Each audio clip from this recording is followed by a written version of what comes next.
ایک کافر جوان اپنے چچا کی بیٹی پر عاشق ہو گیا۔ اس کا چچا حبشہ کا بادشاہ تھا۔ جوان اپنے چچا کے پاس گیا اور کہا، چچا جان، مجھے آپ کی بیٹی پسند ہے، میں اس کی خواستگاری کے لیے آیا ہوں۔ بادشاہ نے کہا، کوئی بات نہیں، لیکن اس کا مہر بہت بھاری ہے۔ جوان نے کہا، جو کچھ بھی ہو مجھے قبول ہے۔ بادشاہ نے کہا، مدینے شہر میں میرا ایک دشمن رہتا ہے، اس کا سر میرے پاس لاؤ، اس وقت میری بیٹی تمہاری ہو جائے گی۔ جوان نے کہا، چچا جان، آپ کے دشمن کا نام کیا ہے؟ کہا، لوگ اسے علی ابن ابی طالب کے نام سے جانتے ہیں۔ جوان نے فوراً گھوڑے کے اوپر زین رکھی اور تیر، تلوار، نیزہ اور کمان کے ساتھ راہ مدینہ ہوا۔ جب شہر کے نزدیک پہنچا تو دیکھا ایک عربی جوان نخلستان میں باغبانی و بیلچہ چلا رہا ہے۔ جوان کے نزدیک گیا اور کہا، اے مرد عرب، کیا تم علی کو جانتے ہو؟ جوان عرب نے کہا، علی سے کیا کام ہے؟ اس نے کہا، اپنے چچا جو کہ حبشہ کا بادشاہ ہے، اس کے لیے علی کا سر لینے آیا ہوں، کیونکہ اس نے اپنی بیٹی کا حق مہر علی کا سر قرار دیا ہے۔ جوان عرب نے کہا، تم علی کا مقابلہ نہیں کر سکتے۔ اس نے کہا، کیا علی کو جانتے ہو؟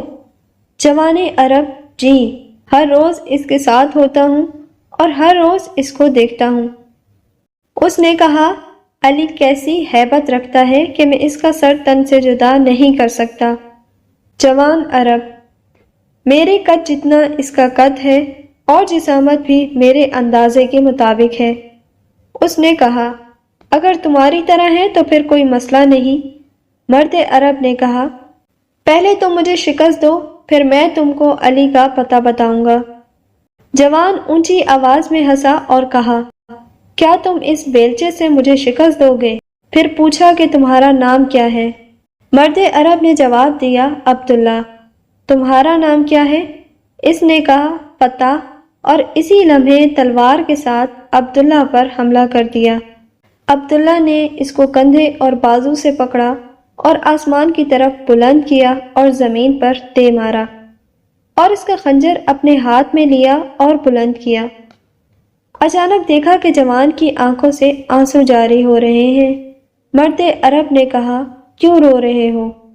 جوان نے کہا، میں اپنے چچا کی بیٹی کا عاشق تھا، آیا تھا تاکہ علی کا سر اپنے چچا کے لیے لے جاؤں تاکہ وہ اپنی دختر مجھے دے دیں، لیکن لگتا ہے ابھی آپ کے ہاتھوں مارا جاؤں گا۔ مرد عرب نے جوان کو بلند کیا اور کہا، آ جاؤ، اس تلوار سے میرا سر اپنے چچا کے لیے لے جاؤ۔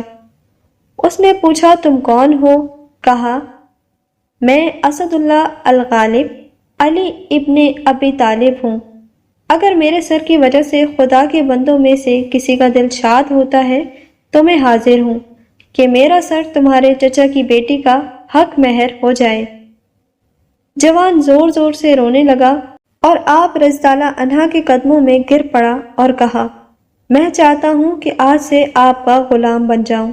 اسی طرح فتح بنام کمبر علی ابن ابی طالب کا غلام ہو گیا۔